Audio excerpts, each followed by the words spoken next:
So what's up, my man? Nothing much, man. It's good to have you on the program, homie. I'm fucking pumped, dude. You can cuss. Hell yeah, you can cuss as much as you want. All right.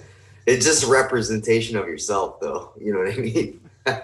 Yeah, however you want to present yourself today, it's totally fine with us. This is all on you. No, I'll be honest. You get what hour I am at, so that's how it works, you know. What is this hour for you? What does 8 p.m. symbolize for you? 8 today, though. 8 today is waking up at 6, still tired, and then now I'm like on one, so we're good to go. And you already did a couple tattoos today. Yeah, absolutely. Right on. I don't mind like my Sundays anymore. I like to come in and check everything out. You know, like I don't want to spend the whole day, but it's fun, you know. Why don't we start? Why don't you tell us, because you grew up in this region, so tell us just a little bit about your background, kind of where you were born. I know, obviously, you know, we're both from Northwest Indiana. You're located in Portage, Indiana right now. So, yeah, why don't you tell us a little bit about where you're from, man? I was born in Hobart. Both my folks are from this area as well. They're both Hobart too. And then we grew up in Lake Station, but I went to like a Hobart Township school. And then from there, you know, like shortly after that, then I got in basically what I'm still doing. So that's been super great. I mean, the area is the area, you know, like you're Porter County, I'm Porter County, but now you're one over. So it's like, we're still always what we have been here, you know? Yeah. Steel mills, unions. Yeah. Yeah. Yeah. And I mean, that's my family for sure, you know, like through and through. And that's pretty much my clientele. Not a lot of it, but yeah, definitely a majority of it too, you know? No, I'm sure. I could only imagine. Well, it's like, fuck, man, it's the only gigs around that have really good paying jobs. Yeah. Yeah. In this bubble, absolutely. Yeah. You get into the, otherwise you're going like west into Chicago for city stuff. And then it goes from, you know, and then you're living off the burbs from that, you know? Yeah. And your pops was a steel worker, yeah?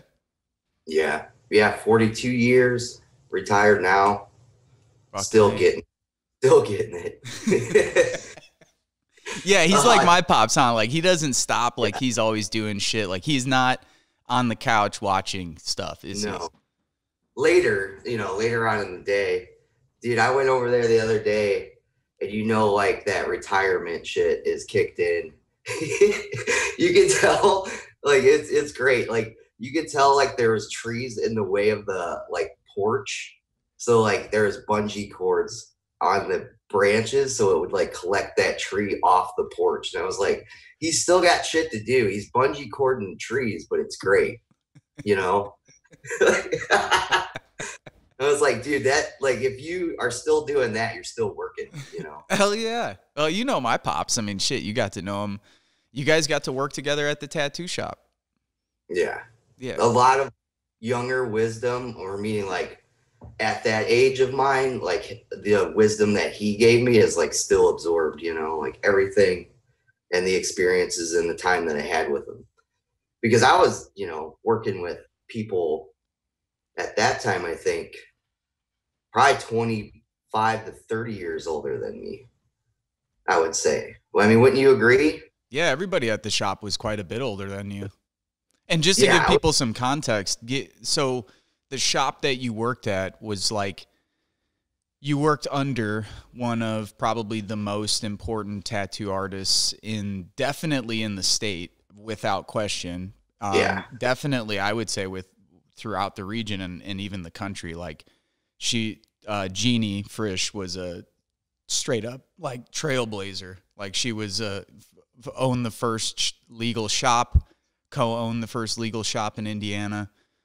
As a woman tattooer, like, she's straight up, like, you came up under a tattoo legend. So for people, in other words, just to give people context who like are listening and have no idea what Right. Like right. any kind of like idea about tattoo history or anything like that. I'll just jump in every now and then just to throw that stuff in there just so people have some context.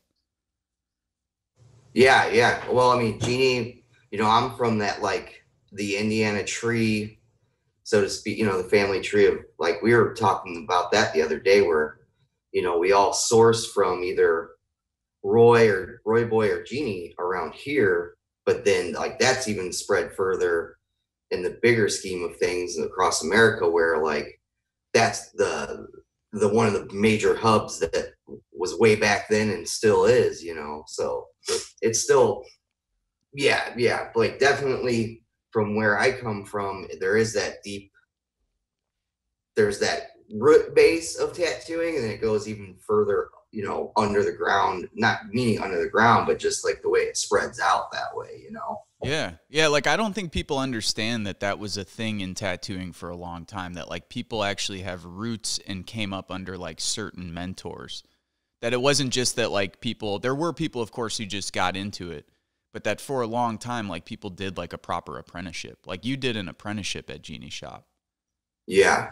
For a year and some change prior to tattooing. And then I got, a little going, and then a little bit more progressive and a little bit further confident, and it became still not an understanding of anything though, like in the reality of things, like there's still always things to soak up. But yeah, like I had enough, I feel like, just the pure like ingredients there that were taught to me at that time and still are here, that it's why I feel like I'm the way I am, and the way I work, and the way things work, like it's definitely understood in my view, in my world, that I have my approach due to the way it's kind of subtly built itself, but through knowledge, Yeah. But I mean, like when you were apprenticing, like you're talking like you didn't tattoo for what, a little over a year? Like that's no tattooing. That's like give me an idea of like what you were doing in the shop on top of, like, I know you were also like making needles and things like this, stuff that people who are maybe getting into tattooing today will never do. No. And like, as far as job details there, I was never treated this poorly, because that's always like the, oh, you got an apprentice, they're going to eat the garbage and all that. Like, it's not that, yeah, there's going to be some, hazing and stuff, but mine was more respectful and like driven towards the approach of, there is going to be an end date for you as far as you're done learning and now you're going to apply, but yeah, making needles and help being there, being present, drawing, and then learning how to draw, learning how to continue to everything, the fundamentals of artwork or art itself, shading and everything that you thought you knew, you still had no clue what you're doing. And if it was any good, it was probably still shit, like the truth, man. Yeah. Like your confidence is being questioned by yourself. And then once you put it down on paper, it's even worse. It's like, oh God, Hey brother, I got, unfortunately, essays and YouTube videos of me from 10, 15 years ago. So like, it's like captured forever for the world to see me saying really stupid shit as like a 22-year-old, 24-year-old kid. Yeah. And I thought it was like really brilliant at the time. I was like, I'm really smart. Yeah. You're going to wow them with this one. Look back and look like a total fucking asshole. When did you? But I mean, that's part of like growing up, though. You know what I mean, bud? Like, yeah. It still, with that, like the learning that you get, and you just don't understand shit though. But like you said, like when you're wowing them with that essay, now you look back on it, you're like, dude. Like, yeah. The same way we're gonna look back 20 years on this conversation. Yeah. Yeah. No, I'm just. I hope I'm still here 20 more years. Hell, that'll put me at, yeah. No, fuck no. You're going to make it another 20 years. Come on. Hey, I was going to ask you though, when did you know for sure that like, this is what the fuck I want to do? Like, I'm an artist, like straight up, like, did you, cause I know we've talked about this in the past, but like, I fucking hated school. Like, I hated every minute of school. Like, I was the kid, like, chipping away at my desk and, like, scraping shit and, like, vandalizing shit in the restroom. Like, I was so, like, pent up, had so much energy. I fucking hated being in class every minute of every day. And so, like, I knew that, like, for me, it wasn't going to be like, oh, go to school, get good grades, go to college, get a job. Like, that wasn't going to happen. Like, when did you know that that route wasn't the way that you were going to go? I was kind of the opposite, meaning like I was more, I got good grades, but I just knew how to take a test. And then I got older and then became a pothead, and then I got kicked out for that. And then I was always drawing, dude. Like, that's how it worked. Like, got you.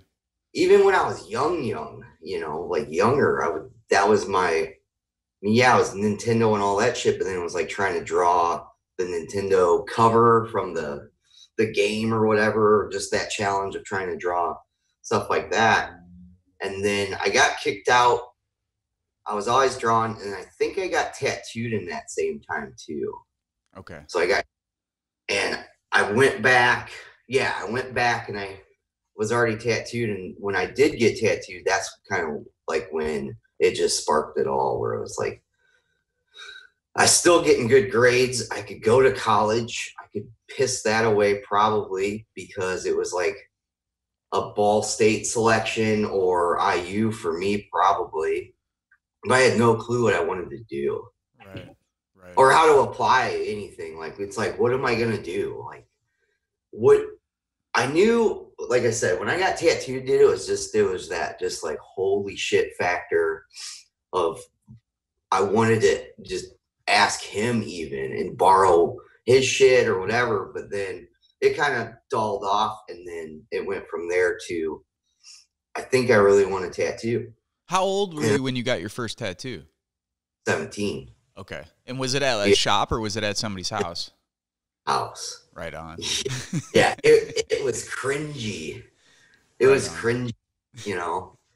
And like now, Vince, like, I'm a piece of shit, you know, like, you think about it, you're like, you dirt bag, you house party dirt bag, you know. Like, but I guess if I want to try to excuse that, you know, it was like, oh, you're going underground to this, you know, the all that of a tattoo, you know, your buddy knows a guy, your buddy taking you to that guy. Yeah, it was seedy as shit, dude. What was it? What was the tattoo? All that tribal on my leg, buddy. Oh, okay. Yeah. That was your first tattoo? Yeah. It was just a whole leg of tribal. Like, that's a thick, like, your whole bottom leg is covered. Yeah. Right. Half a leg. God damn. So that was their first one. So you didn't go like small for your first one. No. And there's always like, you know, we all have them, you know, like the more and more you get tattooed, you know, you just gotta hope what happened there kind of one, you know. And yeah, I got that one, man. And then I sat down with my folks and I was like, yeah, I think I want to learn how to tattoo. And they both, you know, they're supportive. They, I guess, still had the question, like, is that a good route? And is that your best possibility? Or is that what, I don't know, what they expected? But what year was that, Jered? That was, I mean, hell, I was graduating high school in 99, 2000, man. Yeah. So that's still, I mean, just to give people some perspective who might be younger listening, or for people who just have short memories, like even 20 years ago, there still was that kind of stigma of like, oh, you're going to be like a tattoo artist? Like, is that really like a gig that you do? You know what I mean? Like, whereas now, like, it's fully professionalized now. Like, the industry, as you know, has changed like radically. Like, now if you tell somebody you want to be a tattoo artist in many cities and places around the country, it's like, oh, that's a legit Yeah, that's totally legit. Yeah, yeah. It's still split culture thoughts on that for sure. You know what I mean? Where you have those people that just will never recognize that as being a moral or good thing. Right. And then like on the whole complete other side of the shit. But yeah, 20 years ago, dude, when I went into it, there wasn't any even social media that was or anything like that. It was all magazine submissions and stuff like that to where that's how you got your exposure or conventions, which I mean, I was wet behind the ears. There was already greats already, you know, like when I got in and established greats and then, you know, all that. But yeah, I mean, now, hell, everybody can, there's a lot of people and younger artists that want to get into it. And then you still have to find your niche and you still have to find that little hole in the like drywall if you want a good one, you know, in my opinion. Yeah, did you when you told your parents though, they were like, "Okay, cool, you're going to do this." And then what did you just go down to Jeanne's shop?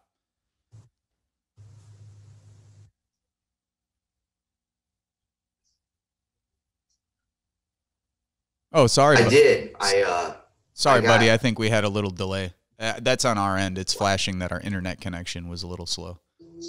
you're good. I noticed it, but I went, I talked to my folks, and then from there I was like, all right, how do I go about it? And fortunately, through friends, my friend's mom worked at the shop at Jeanne's shop. Right on. God damn it. Huh. Yeah, I lost him for a second. We could always edit this, so this is no big deal, Jered. I apologize. I don't know why. I understand. I know how it goes, dude.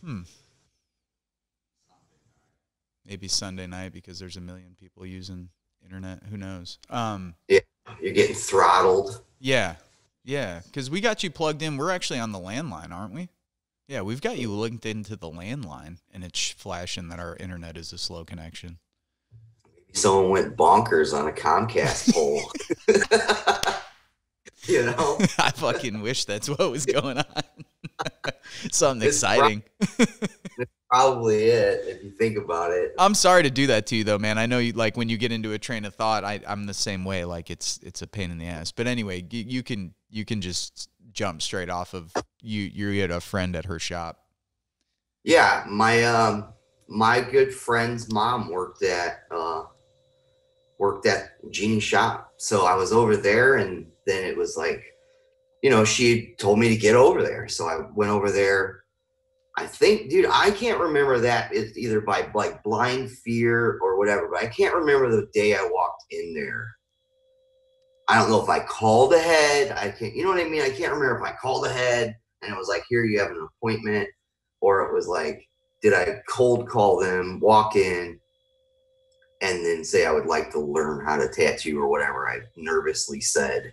Right. You know, and then, yeah, that's how the ball kind of got rolling. Definitely. It became, I had to sit down with Jeanne.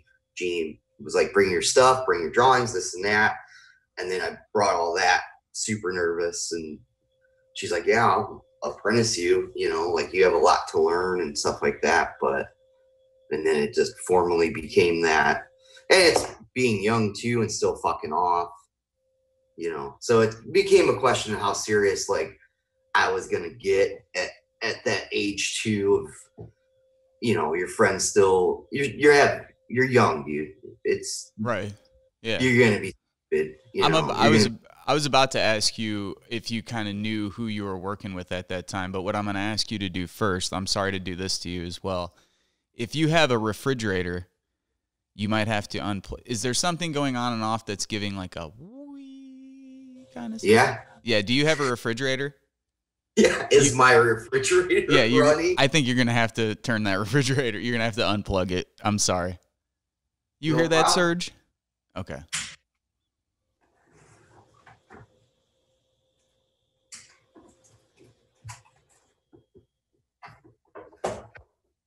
that'd be awesome if I got electrocuted live on here. And you saw me. Dude, I'd sell that footage like fucking, what do you call it? Dude, we should just keep that in. Yeah, we'll just keep that part in too. But I was going to say, I'll sell that footage like Faces of Death. Like on hood sites and shit now, or whatever Instagram page where it's like, man, that I don't know if I need to watch that. Yeah, man, I know that you wouldn't mind. No, I was gonna ask you though, did you kind of know who she was when you were getting involved with the whole apprenticeship process? I knew of I mean, obliviously, yeah, of the area, absolutely. Gotcha. You know, Gotcha. Yeah, you had, just like you were saying earlier, with the stem of who was, you know, say centralized around here for us. Yeah, it was definitely, I knew of her. I didn't know, you know, I knew that. Right. I knew that was where I chose to go. Right. For sure. I definitely knew that, where when I met her, our connection and the understanding and like you've met her, she's one of the greatest people you ever meet, but when you are in the room with her, you know what I mean? Oh yeah. Yeah. Yeah. So I knew it was going to be a very direct learning and just a good, you know, dude, it's one of the best fucking things that ever happened to me, you know, like, yeah, that's the thing I could say. So, but I get it where with those, I don't know if the other one, like meaning like Deb or, you know, meaning like, I don't think she was offering anything like that. But if I did, I didn't pick up on it at that time. Yeah. You know? Yeah, no, not only are you learning under a legend, but like Jeannie is an amazingly nice, gracious, humble, hospitable person. Like that's like those are like the first things I think of when I think of Jeannie is like, yeah, grace, hospitality, kindness, but she's also dead serious about what she's doing. She's on a mission to get it done. Yeah, I mean, I've gotten she gave me my first tattoo. I mean, the first tattoo I ever got was the USMC on my right arm. And that was right out of boot camp. And then right after that, I believe is when I met you. And the second tattoo I got was the meat tags on my rib cage that you did. And that was, I believe, that was like right when you had started there, because this was like 2002. This is like winter of 2002, 2003. Yeah. Yeah. Well, your dad wasn't working there yet, was he? No, he started working at the shop. I think a couple years after that. Yeah, like a year or two after that. Yeah, it was probably just a year. Yeah. In reality, like what's your favorite Big Vince story of working at the shop with Big Vince? What your old man told me? Yeah. I have two. I have two. I never, you know, you're young and impressionable, or you know that, but yeah, he told me he got like super serious. He caught me. I was probably either outside smoking a cigarette or right as you walk in, that when you get settled in down the road, you need a manila envelope, $3,000 cash, and a snub or a 38 in the envelope. And like it became a life goal of mine to like have that, you know? and there's like no question, Vince, of like like I asked him, like, what do you need, you know, like for what? He's like, in case you need it, you know? And I was like, okay. So if it's like dead serious too, like people who don't know him, like, yeah, like he was very, very serious about it.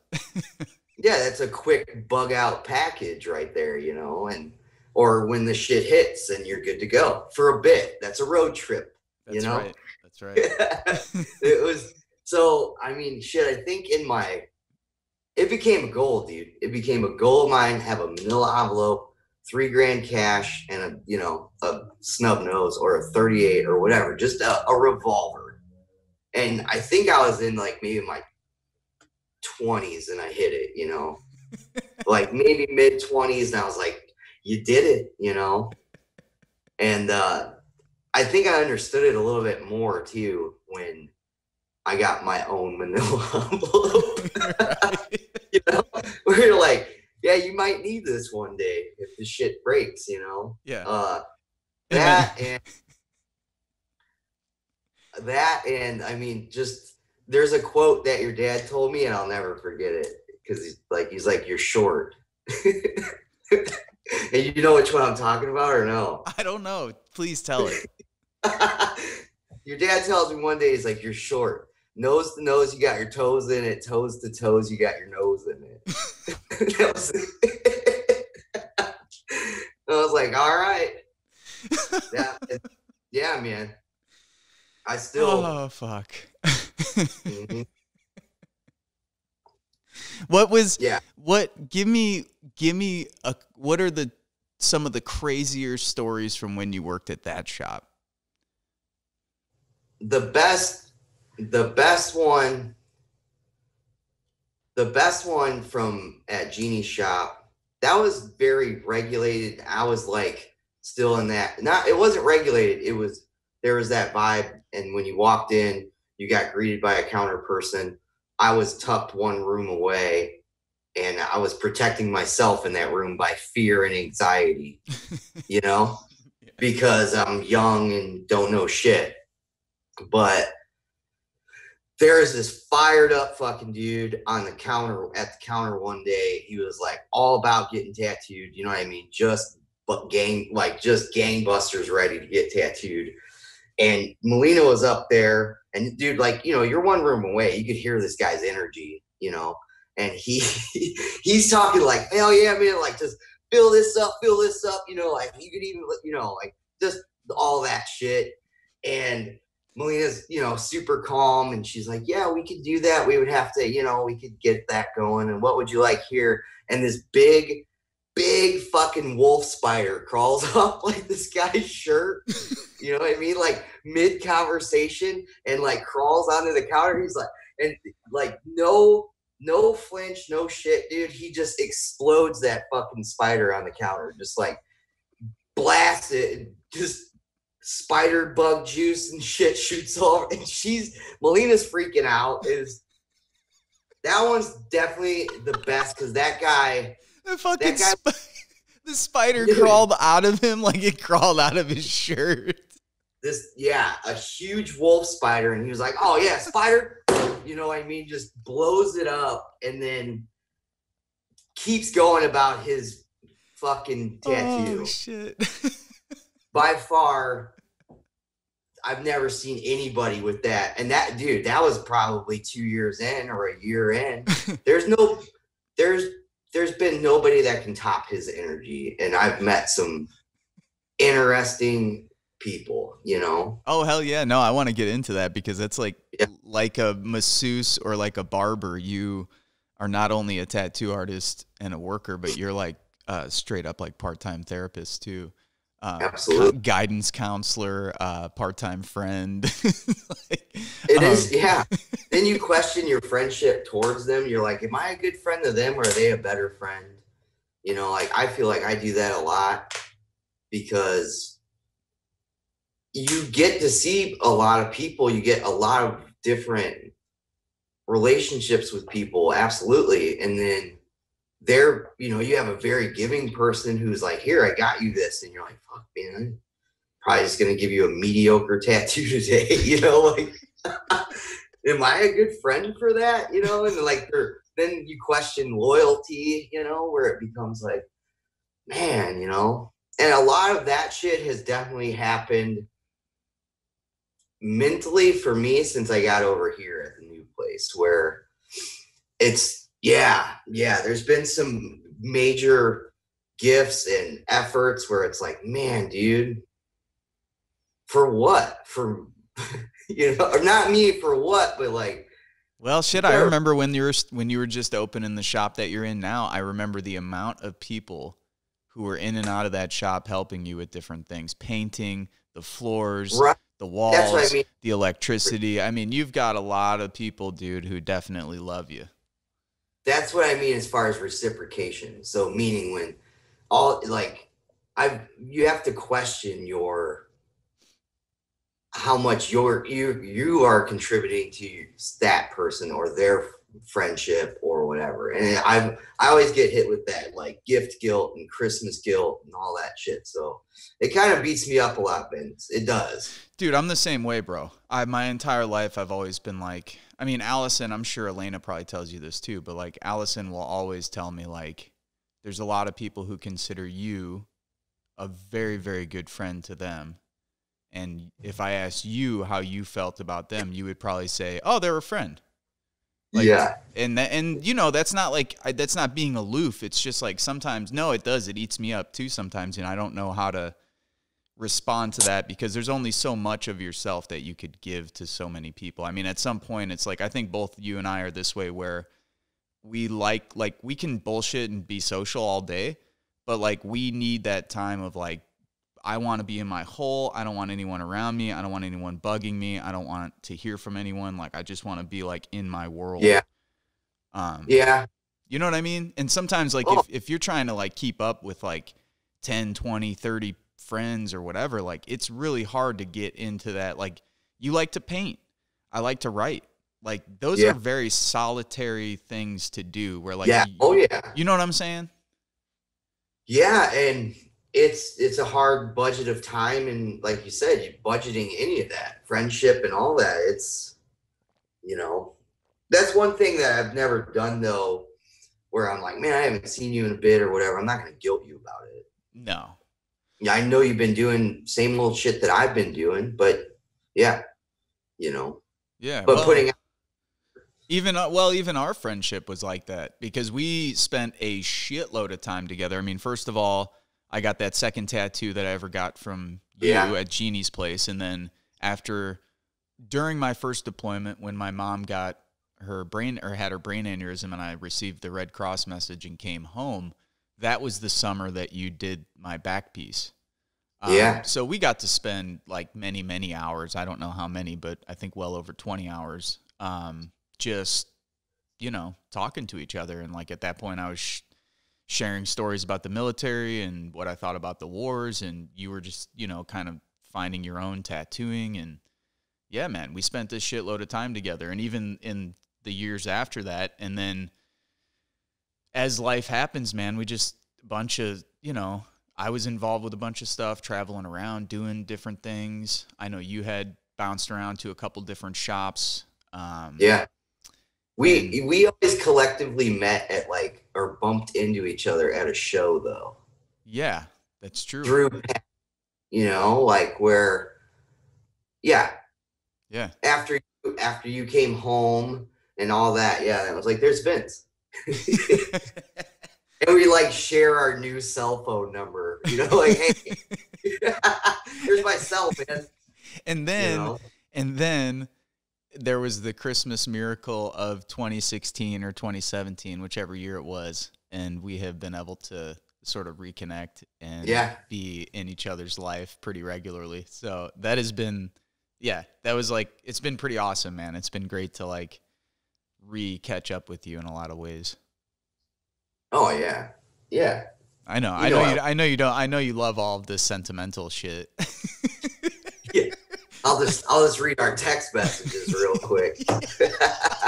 Yeah, which are like, fuck you, you motherfucker, you piece of shit. Like you real sappy. You called me like a pussy or something the other day because I sent you I send this guy, listen to this, Serge.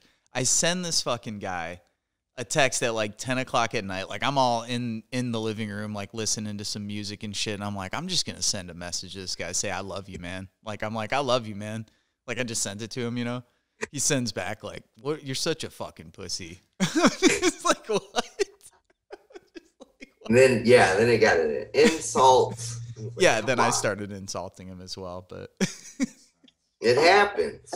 That's friendship. It is friendship. It is friendship. And yeah, it's like, I think that's the other thing too, is like kind of busting people's balls. Is like one of the things I love about being in the tattoo shop is that it reminds me of like my group of friends, the way that Sergio and I interact with each other, all the people I know from the Marine Corps, and like a lot of good jobs after that, the restaurant, construction sites, landscaping gigs, where like half the day was spent basically like making fun of each other.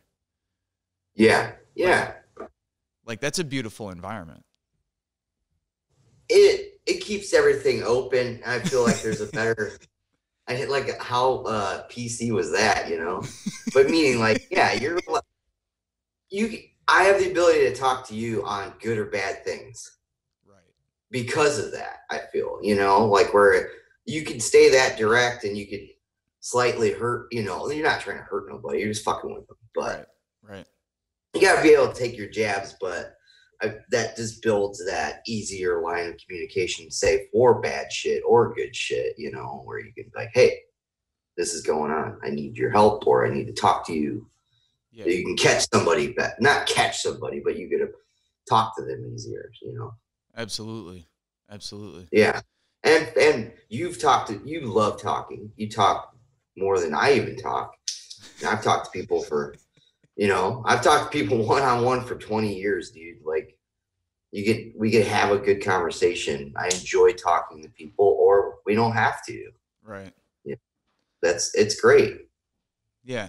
Yeah. No, what do you think about, that's like kind of a nice transition into a question about like having people come in to the shop. And I know there's like so many videos of this, so it's like there's no reason to like do a like what are your biggest pet peeves when people come in? But like well, I guess I should ask this, might be even more interesting for people to hear. Like what has it been like since COVID hit?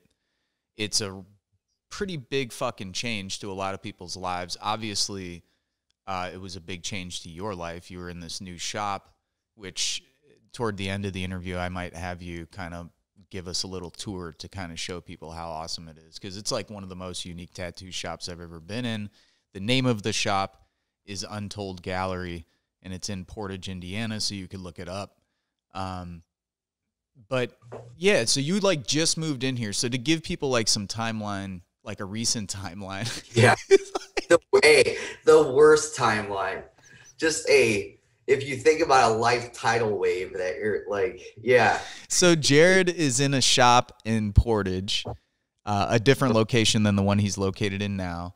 He's in a shop in Portage. He decides, he's been telling me about this place for at least a year, if not longer, this church that he's in right now that's been converted into a tattoo shop that used to be a floral shop for many years and a restaurant before that.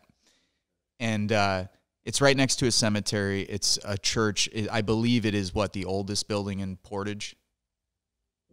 One of them. One of the oldest buildings in Portage. And it was built in what year, Jered? It's 175 years old. So Jesus. That math. Yeah. I can't do math either. Yeah.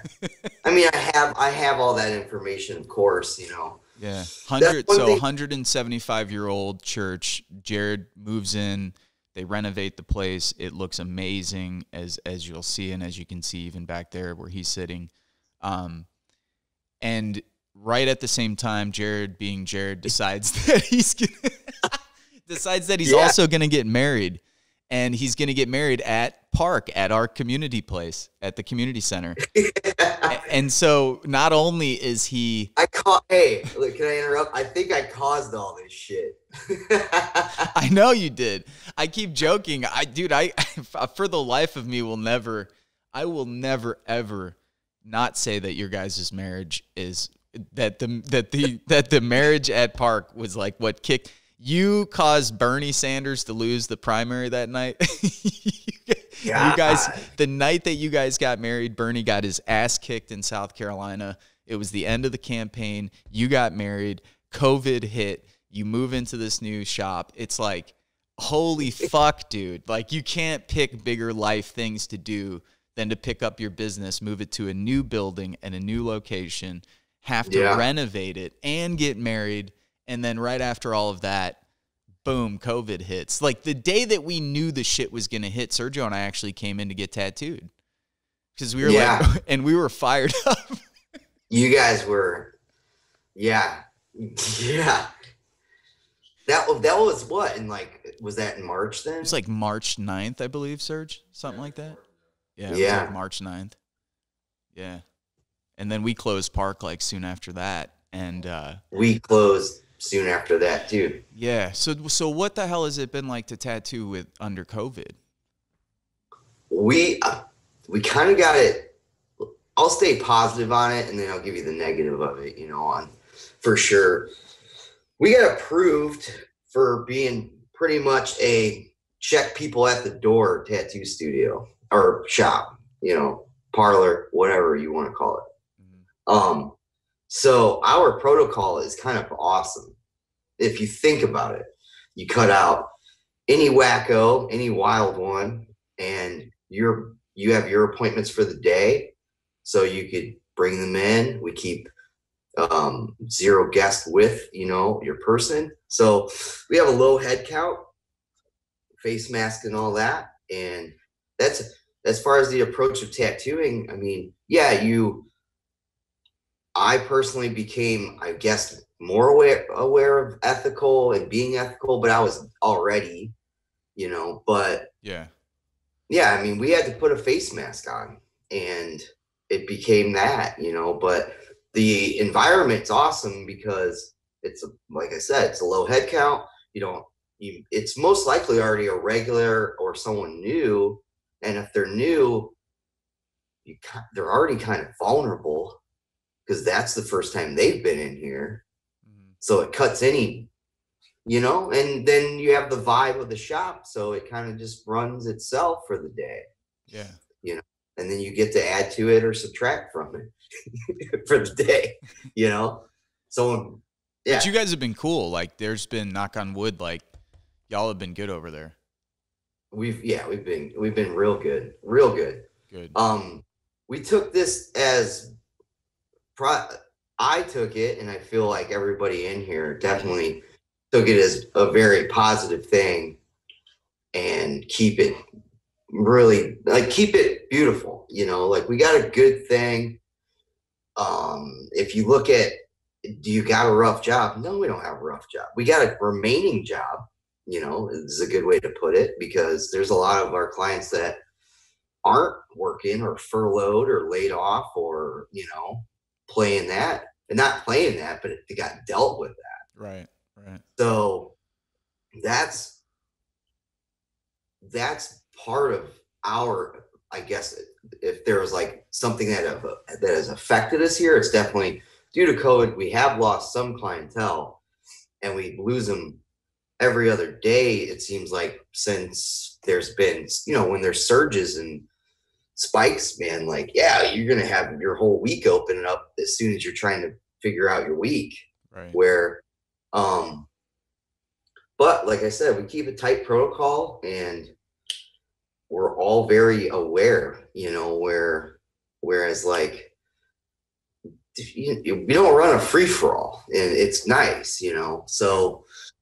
And prior to that, we really had a good environment at the old one.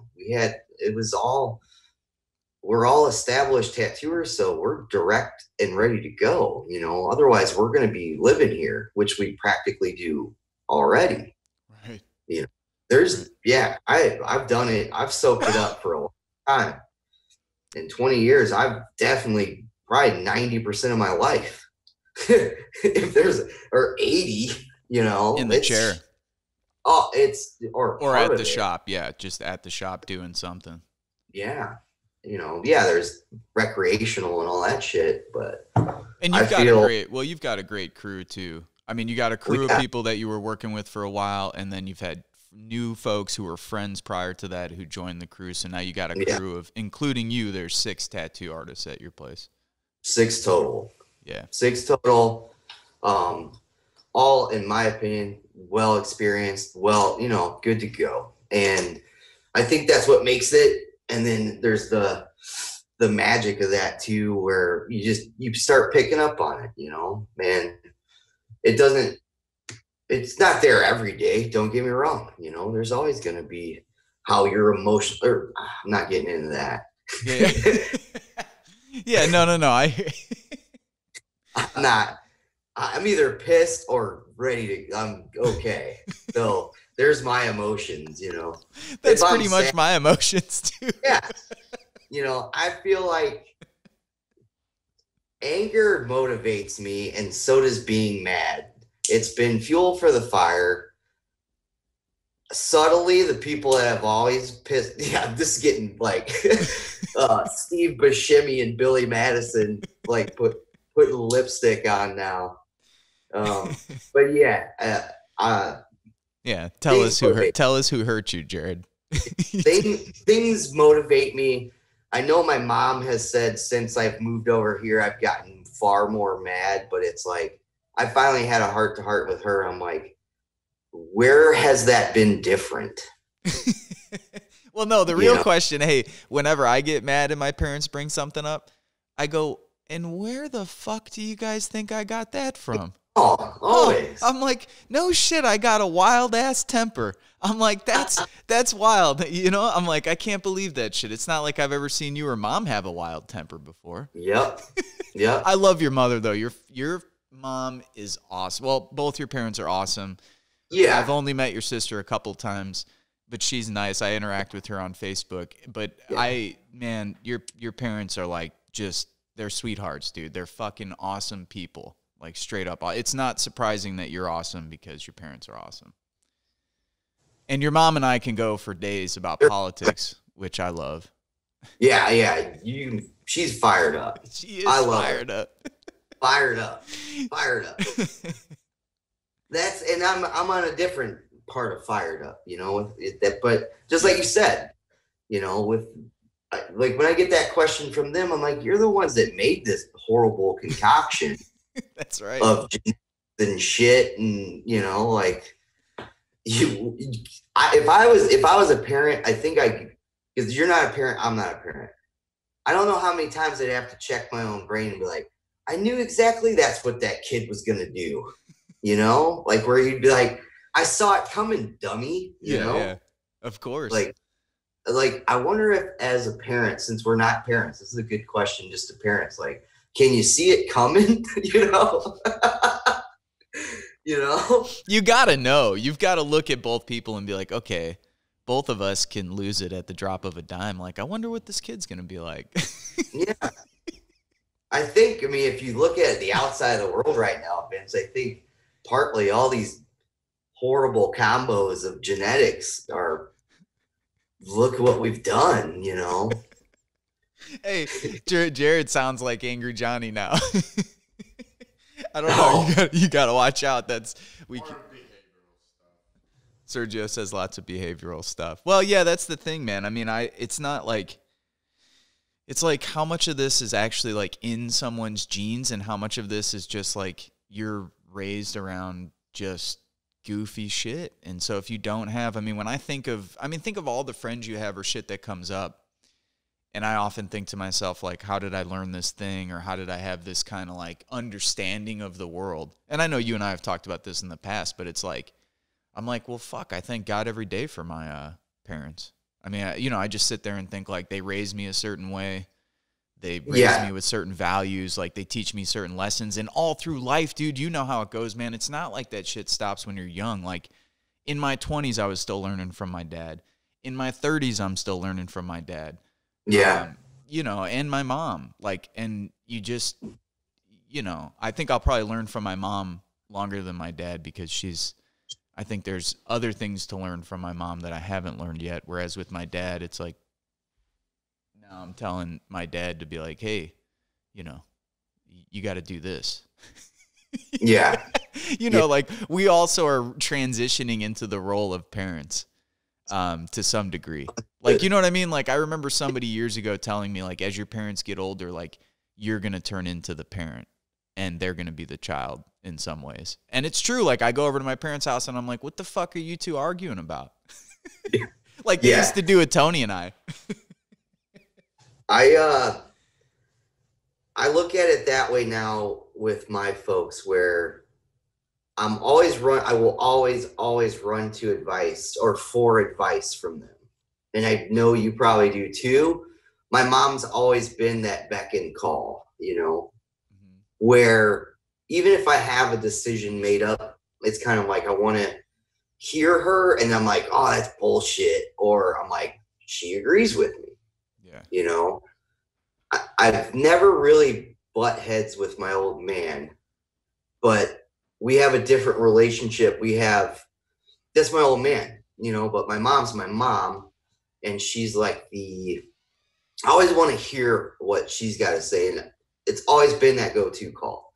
Anything catastrophic, anything good, anything bad, good, great, what, you know, all those that fall into those topics, it's always like, hey, I need to hear what you got to say, or I'm leaning on doing something like this. Do you think it's a good idea?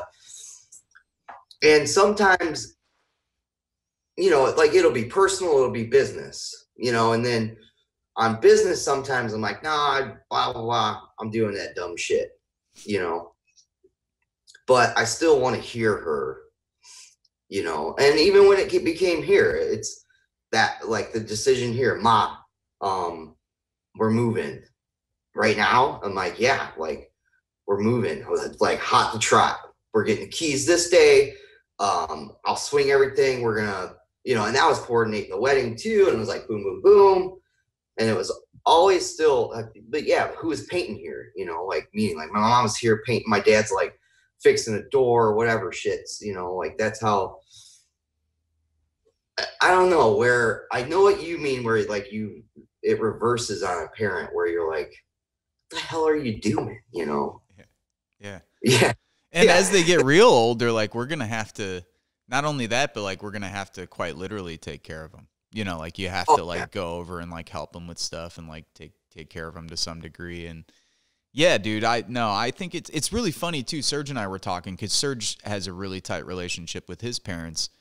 And I'm like, it's so funny that the three of us do not have children.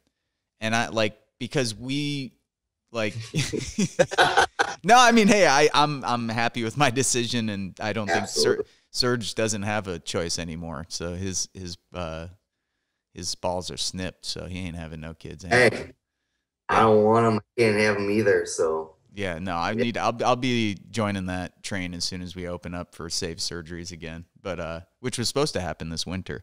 Anyway, I just think it's funny though, man, because it's like, I know a ton of people who had really rough upbringings, and I always feel like they are the ones who were like, man, I really would like to have a family and like, you know, like establish like what a solid family would be like, and like have kids and all that kind of stuff. And I don't know if there's something correlated with like a lot of the people I know who did have like really solid, and it's not true all the way, you know, so I don't want to make too many generalizations. No. You know, like I know a lot of really solid people, or people who grew up in really solid homes who now have kids. But yeah, I just think it's funny because like the three of us have no desire to have children whatsoever. And yet the three of us grew up in homes that weren't perfect by any means. Like all of our homes had problems, like everybody home does. But I mean, like we, you know, like if somebody asked me who are some of your best friends, like my parents are my best friends.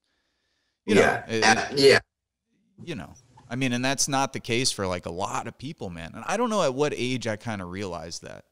You know what I mean? Like at a certain age, you kind of realize like, oh shit, like yeah. You're like, I'm like totally spoiled. Yeah. Yeah. I feel for that now too, with like, there's a different part of parenting that's going on right now, of course, with everything, school and all that. And, you know, it's a changed ball game where you got to be a high like coordinator, you know, like we're selfishly coordinating our day, right? But we're not coordinating our day for everything that you've created, you know, and you're responsible for. So I feel bad. I do feel bad. I feel, you know, empathy towards that too. But, you know, then like the shithead side of me is like, well, I didn't choose that, you know. Sergio's going, yeah. He's like, yeah, same here. I'm like, no, but here's my thing. Okay, I mean, 100%. But my thing is, so the people who did, though, I think that we got to make sure that the kids are taken care of.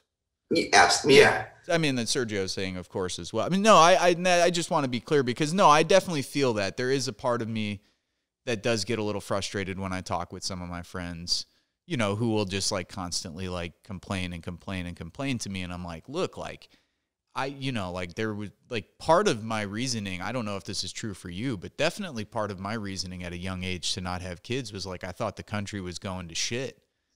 Like, I was just like, you know what I mean? Like it wasn't, I was like 19 or 20 and I was just like, oh yeah, this place is fucking, a fucking mess. Like what in the fuck? I'm going to bring a kid up in this world. Like I felt like that in 2001, 2002, 2003. Like, you know, like when I was first meeting you, I was like bitching to you about it. Like as you were tattooing my back, I'm just like, dude, I think there's like an evil government that's going to fuck up the. Oh. I mean, but you know, I mean, that's part of it. I mean, there's other reasons too. Like I do think there's a certain selfishness where I'm like, what do I really like to do? I like to read. I like to write. I like to sometimes draw and do stuff like that. I like to interview people. I like to do our political stuff. Like those are the things I like to do. And I'm like, of the thinking that like, fuck everything else. Like, I'm just like, if I could make my life to where, dude. Would you call me a selfish asshole? Yes. Yeah. But you got, hey, look, all right, let's get into the debate of it though too, where it's like having a child selfish, you know, it's like part of your pride, you know, where you're like, hey, I mean, I don't want to be the one that starts saying this shit, but yeah, we're about to get you canceled. No, I mean, Sergio's shaking his head. Yes, I've always found that interesting. You're making the point that Sergio makes, which is like, isn't that kind of a selfish move? Absolutely. Right. It's, well, all right, let's get into it. All right. You know, we're selfish because we don't have them. If we call it that, you know, cool. But if you choose to have a child, you procreate, you take on that responsibility, that's a selfish act. And then you have to be selfless on that child. You should be. Yeah. You know, you're the one that made that decision to have a good environment, all this, good life, provide all that, which is a huge fucking responsibility that I chose not to do. But I do feel like it's a part of someone's own pride to be like, well, I'm a good person. Yeah. I'm gonna put out a whole nother generation of me because I'm, you know, but then when does pride almost get superseded by stupidity? You know, where like you can be prideful and knowledgeable about something, but you could be blind stupid on one thing too, you know, and that's where you're dealing with someone's every day now where they're so, and we've talked about this where they're so like stood on one side of the fence, anchored in, and it's like, well, your pride has almost become fucking stupidity, you know, and your knowledge is only your knowledge. And yeah, I'm dumb too. Cool. You know, but yeah, it's part of the reason why I love you, bro, is because you're like one of the most, at times I think it's actually a problem, but you're actually one of the most humble people I know. And yeah, like I always am like, I've always thought you're like one of the most humble people I know. I mean, most people need a dose of humility. You are like the opposite of that. Like you're like, I've taken, you know, what'd you say? I mean, I've taken my hits of humility. I feel like where that might have humbled me even more, you know, where. But I don't think you need to be more humble. I think you need to be like, yeah, I'm the fucking shit, dude. No. I know. You would never in a million years think like that. And that's one of the reasons why I fucking love you is because you would never like. I love you, buddy. But I think we had a really good talk that I think during the shutdown, we hung out way away from each other and you're like, you're way calmer. And I know you kept telling me that. And I was like, what are you talking about? You know, but I don't know. You've had to deal with big situations, and I feel that's a very humbling experience. Where, you know that we've had these talks where there's been that where it builds you further in how you go about things. But like you saying that I'm humble, I know that I am because I'm not one of those like But I've told you too, I would like to resort back to that 20-year-old cocksucker where I was like fearless and super aggro, you know, and just, yeah. But you still have it in you. You just don't let it, you know. Right. Just don't let it come out. Oh yeah, yeah. No, I know, man. I mean, I'm constantly fighting it because like you, anger is like has been the fuel for like 18 years. And it's just like channeling it. Like I've heard people say like, oh, as you get older, like you can't use that as like your fuel still. And I'm like, fuck, you can't. I'm like, I'm still using it. Like, you know, like I hope more and more productive ways as time goes on.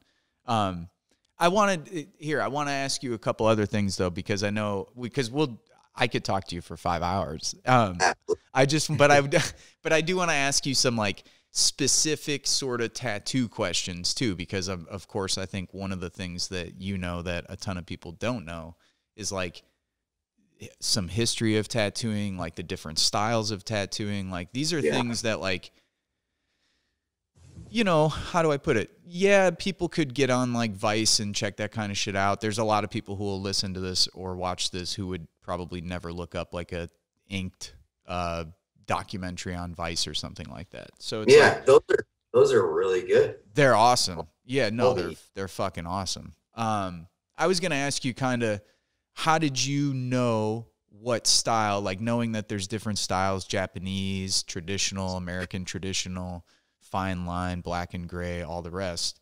How did you kind of know right away? Because you're into art and then you're getting into tattooing, but like at what point did you know like this is my shit? Like I like this style. I still feel after. Or which styles like hit you right away? I'm sorry, I should have put that like which styles were the ones that like right away were like, I love this, I love a little bit of this, or whatever it is. Because you do everything. I mean, there's no. I'm all across the board still. Yeah. I feel like I still have a little style in what I do, you know, produce, absolutely, with some of, you know, like right now, I told myself after I hit 20, I want to relearn everything. And I think that's fair to myself, to where it's like, throw out every habit that you have every bad habit, good habit, and start over and learn again. So right now I feel like I'm pushing myself to draw more than ever. And me and Andy made, and Fee and the shop and Ev and Luke and Eric all made an agreement kind of just to draw it. It's been good too, where hopefully I do develop a style further. You know, like I said, I could put some flair in the shit. I have an understanding of there's tattooers that I like, so you're going to kind of reference stuff like that, and that's going to develop into what you like, or you just kind of, you follow a bad habit and it could be a good habit that people like. Mm-hmm. But when I first started tattooing, I definitely was, I loved all the black and gray guys back then, Paul Booth and all that, of course. And I mean, hell, he's still, you know, that. And then, but Vince, I'm so all over the place still tattooing that I've tried to just say, we'll just do a really good job at them. You know, pick out all the strengths of good reference, pick out reference really good stuff to produce good stuff. So it's always been that for me anymore. And I think these guys can agree with that, where it's like, they know I have the ability to do a tattoo solid and good, and they have the ability to do the same damn thing solid and good.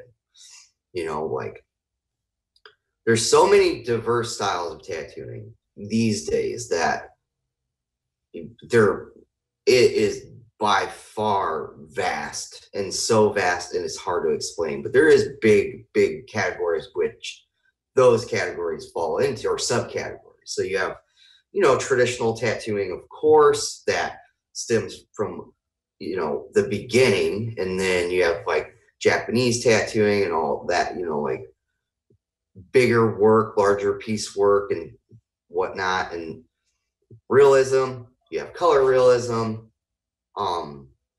and then it just breaks, you know. Now you have extreme artists coming in, putting like master, you know, like more of a painterly look into it, more. I mean, there's just, it's all over the place. But then that falls into realism. And then you have all this minimalist stuff that's starting to take place now too.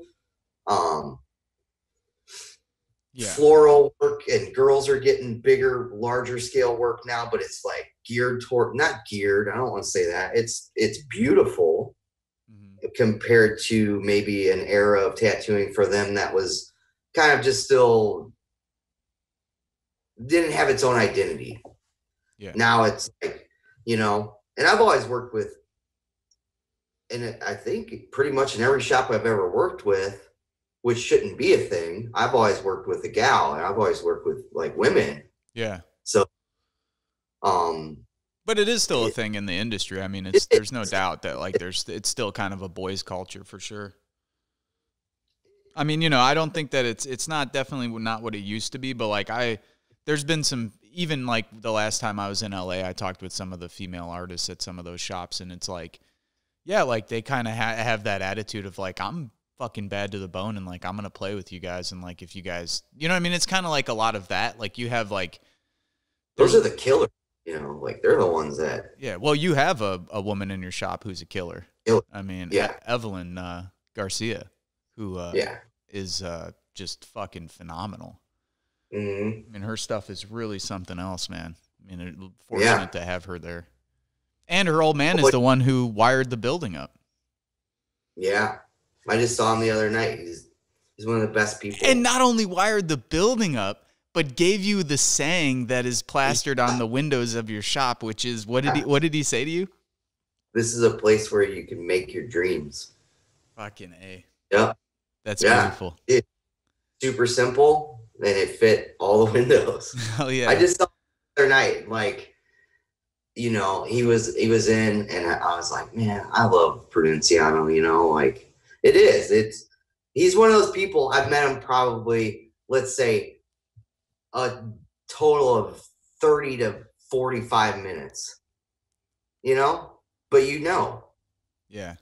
And yeah. There's some people like that. You don't have to meet them for long to know like what they're all about. Yeah. And he's a great dude. So who's some of the people today? Because I was going to go into like some of the old folks, like, but we won't. We'll save that for another time.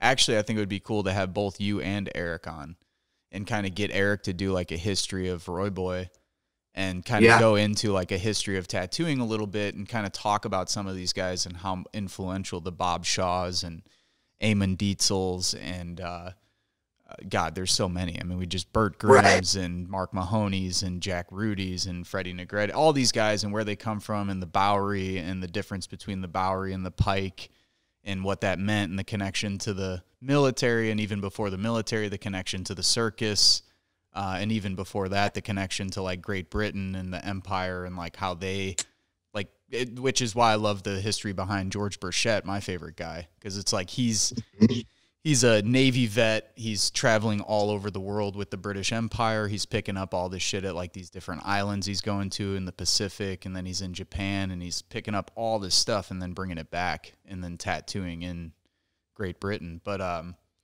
so vast. You know what I mean? Oh, dude, like, it's awesome. I mean, you know, I love the history. I mean, I love it. Oh, yeah. I've you know, I've read in and stuff like that. I just don't feel like I'm the most knowledgeable. So I guess sometimes for me, where I truly have read and done my homework, but there's somebody out there that knows way more shit on me, and I don't like being that one person that's like, oh, I know all this. I don't. Yeah, yeah. You know, I could put them out and say the topics and stuff like that, but then I'm questioning my own information. Right. No. I think it would be great to have Eric on just to talk about Roy Boy stuff.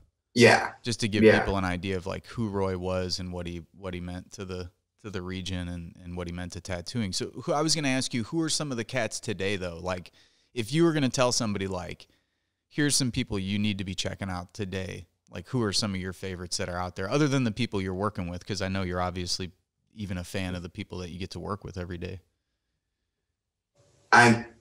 You know who I'm gonna say, you know. Oh, I do, but the people listening don't. Yeah. I mean, of course you're gonna, and just due to the fact that I love Nate, you know, like Nate Rohrbacher and Adventure Tattoo and Chad Koplinger or Kaplinger. I mean, yeah. And they're down in Nashville. Yeah. And East Nashville. One of the, I mean, that you want to talk about a beautiful shop and just, yeah. You have all of Great Lakes, you know, every one of those are one of my favorites, all of them, you know. They've always been supportive. They're great people, you know. Those are some of the, you know, you have a bunch of shops out in Cali, of course. You know, you have like Chris Marchetto is one of my favorites. And then, I mean, dude, it's like per city anymore, you know? Yeah. Or it could be like 15 in the city these days of who's great and who's good and who's got so many, and it's just so vast right now. It's like every day, Vince, I'm impressed by someone new. Yeah. For real, every day, dude. Yeah. It's so hard. Like, yeah, I have favorites. Like my favorites are Chad Koplinger, you know, without a doubt. You know, I love Mario Dessa's stuff. I love Nick Colella's stuff, you know, Greg Christian, you know. But then it just goes boom, boom, boom, boom, boom, boom, further, like Nate stuff. And then, I mean, I could just list and list and list, but I feel like there's definitely an understanding of what's taking place. I feel like with Nate and Chad and Chucky and those guys down at that shop where, and it could be debatable. It is, you know, but that's how I look at things. Like, that is one of the places you should go. That's what I was just going to ask you is like, if people are sitting out there thinking like, so here's the thing.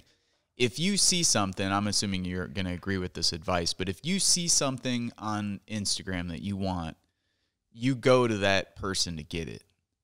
You don't, you don't go to your local cat and say, hey, can you do this? Or you might have to do something like that. And I understand if you can't make the trip, but if you really, really fucking like the thing that you see, I think it's worth saving the money, even if it takes you a couple years, and take a trip there and get it from the person that you want it. Yeah, I've done it. You've done it. Yeah. You know, it's no shit on me if one of my friends or loyal clients say, hey, I'm going to go get tattooed by her or him. You know, it's like, yeah, go. Yeah. Yeah. And it's a cool trip too, man. You're going to get to know different people. You're going to see different people. You know what I mean? You're in a new city, like you get to hang out at the shop. Like that's the kind of shit that you want to do.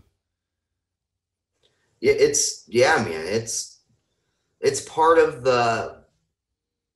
it's your life in it, what you want, you know. When you start getting tattooed, you start getting what you're getting, but then you start getting opened up, and then it's like, wow, I really like that style. I really like that person's artwork. I like that shop's look, or meaning like the way, say, a single shop will approach tattoos, because that kind of happens too, where they get their own kind of identity, you know, and then you have those individuals like per shop that are just like, boy, oh boy, you know, like it's crazy how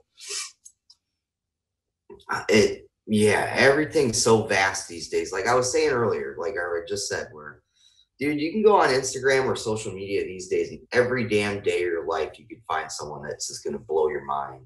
Oh, dude, I had to stop on Instagram because I started following so many tattoo artists, and then they would post something or tag somebody, and I'd go to their page, and I'd be like, who the fuck is this person? They'd be like, somebody out of Salt Lake City, Utah. And I'd be like, what? And they'd be like, you know, just amazing shit. And then I'd look at the stuff at their shop, and you know, you could do that forever. It's the same thing with politics these days. Like, you know, I mean, obviously you know what I'm into, and it's like I find a new person doing something new, writing a new book, has a new website, something that I'm like, who the fuck is this? And there are a lot of people actually writing and doing some really interesting, good stuff. it's really, that part of the internet is pretty amazing. Like, you realize how much talent is out there. And yeah, it comes with bullshit, as you and I have talked about. Like, it comes with fevered egos. It comes with influencers and like all the garbage that comes with that. But it also shows you like how much fucking talent has existed, you know, where like you would never know about all this if it's like, if we still had like 1 or 2 magazines that were like, do you have a connection with that guy in the magazine? Like, cause that's how it works in the political world. It's like, do you know somebody who's an editor? And if you do, they'll publish your essay, but they won't publish Sergio's essay because they don't know him. Like, even if he's really talented nowadays, Sergio could be like, fuck it, man. I'm starting my own website. I'll publish my own essays and I'll put it out there myself. Like, you don't need anybody else to do it. Yeah. It's on his own exposure or their own exposure. Like you said, you know? Yeah. That part of it I actually like. How about, one more thing I wanted to ask you about, because I know we've been running a little long, but I do want to talk to you a little bit about painting too, man, because you still, like, there are days, because you've told me, and I've even talked to Elena about it, where like you will no shit go to the shop, you're there at 9 or 10 in the morning or whatever time you're getting there, you're getting ready for 2 or 3 tattoos that day, you're tattooing for 9 whatever hours, 8, 9 hours. And some days like you're going home and like you're busting out your painting materials and like you're like after all of that, like you're going to your garage, like doing your thing, sitting down and like, and it's not just like, oh, I'm going to paint a little bit. It's like, no, like you are like dropping lines, shading, like the whole deal. Okay. Like like you're finishing things like as you're sitting down and doing them. You're not just like starting a project and kind of setting it to the side or whatever. Like sometimes I'm sure that happens, but some become projects because then I start really fancy. But that's like a real love and a passion that goes beyond just like for you, art and the whole thing is not like, oh yeah, this is just like a job that I do. I enjoy painting because it's looser.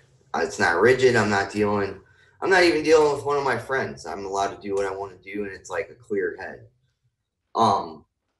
I am one of those asshole tattooers that believe you should be doing something, you know, that extracurricular. Yeah, you should be, you know, I don't care what you got, you know, I don't give a shit where you're tagging yourself at. I don't, like, you should be, I don't know. That's the way I am.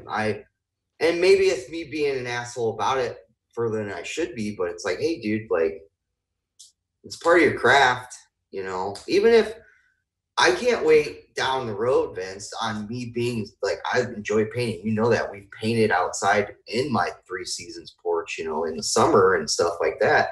It's very fun. It's super fun. But I can't wait till I just get looser and then maybe get into a whole nother form of artwork, because I've been still pretty rigid on what I do. It's still tattoo based, very tattoo based, but then there's some stuff that I put out occasionally that I'll be like, dude, I want to jump into like a scenery or you know, and you've seen, you know, my paintings and stuff like that where I'll kind of jump into like maybe like a landscape Bob Rossi kind of, but I'll still throw a traditional eagle on it or whatever, which is super fun. Yeah. Right now I'm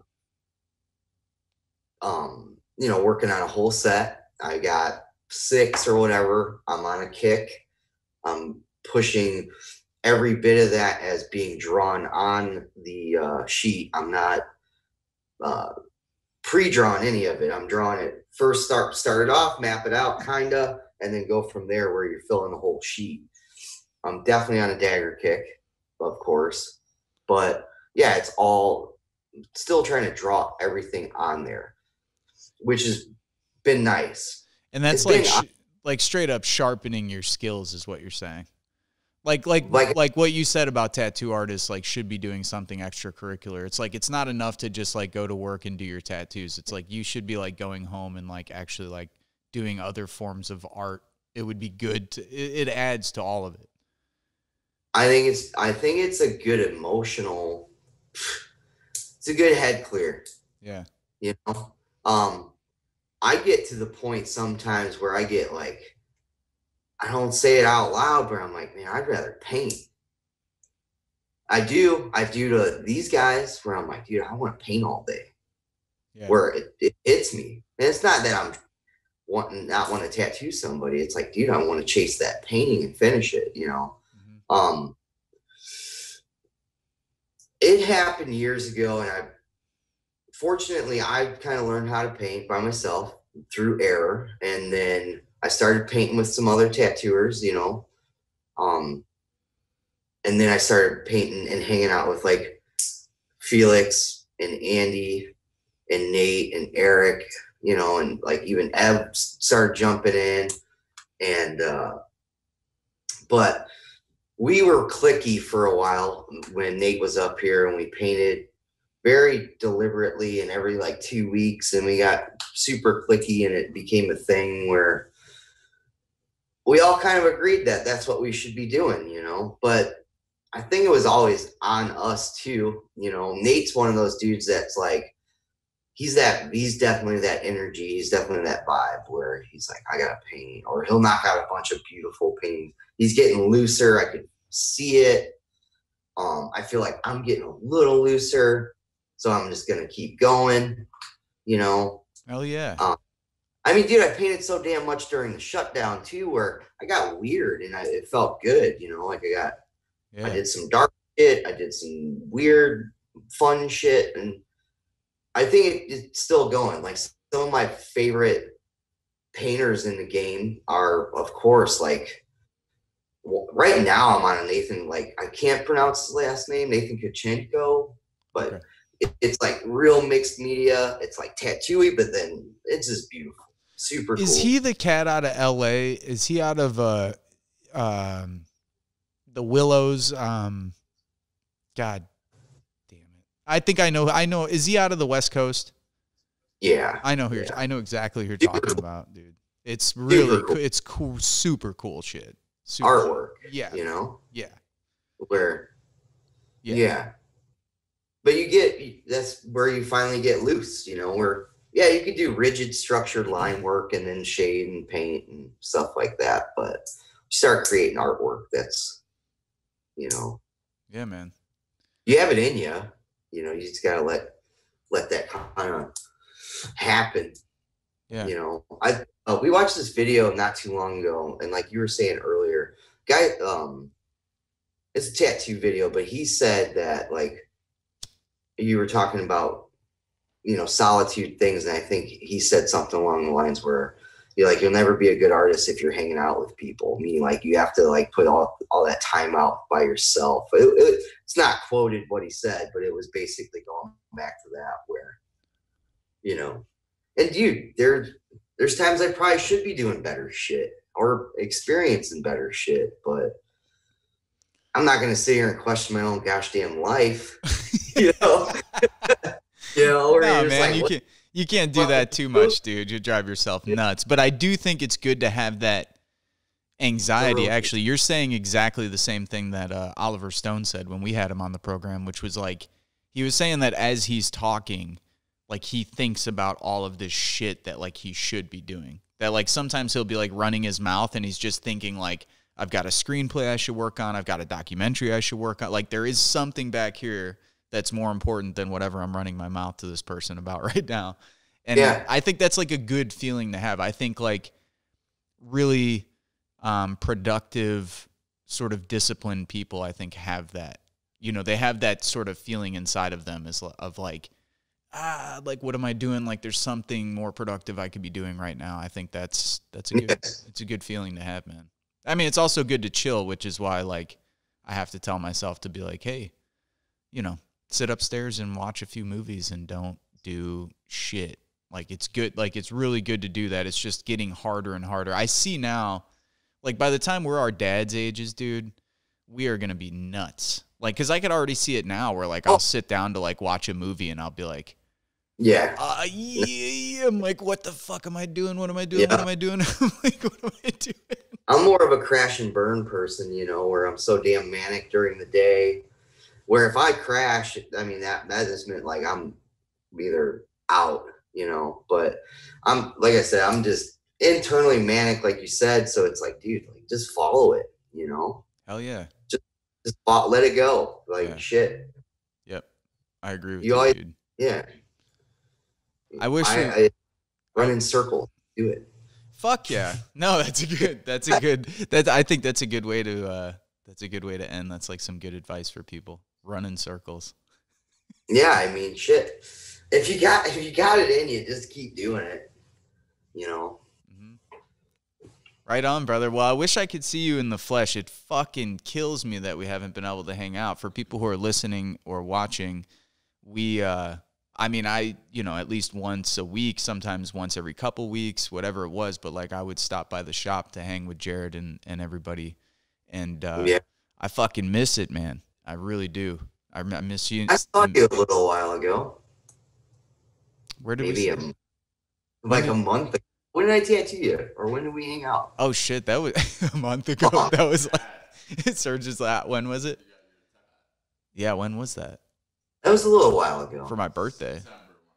Oh, September. That was in September, yeah. That's it was at like it's been a while, man. It's been a long time. Get out of here. Yeah, well, no, I mean, dude, everybody's been busy. We've been busy as shit. I mean, we're doing like, dude, I put a thing out on Facebook today. I'm just like, hey, this is what we've been up to. Because I've talked to some people on the phone who are like, oh, the space has been closed. I guess you guys really haven't been doing much, huh?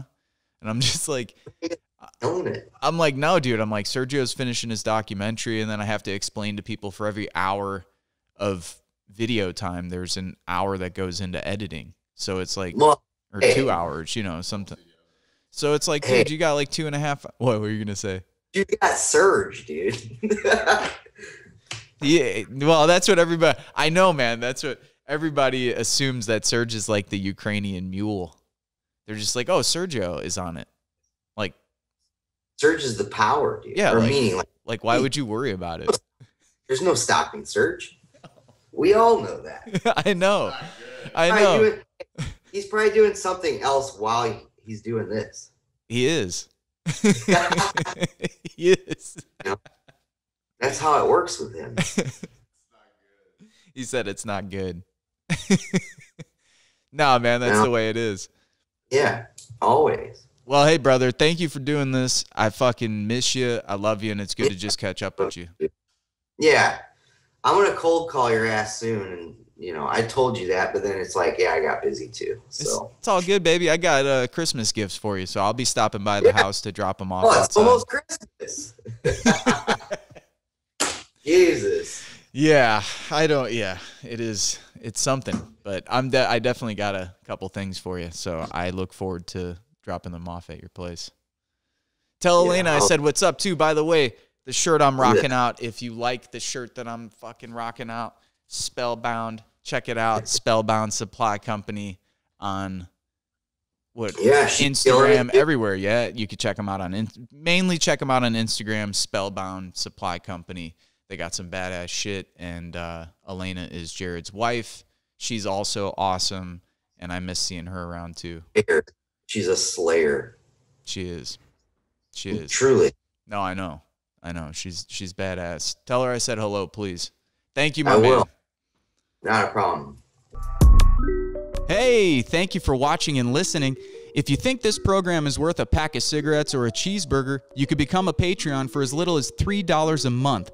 The link is available at our website, parkmedia.org. That's PARCmedia.org. Make sure to subscribe to our YouTube channel below. Also, you could find us on Instagram at Park Media, Facebook at Politics, Art, Roots, Culture, and you could find me on Twitter at Vince Emanuele.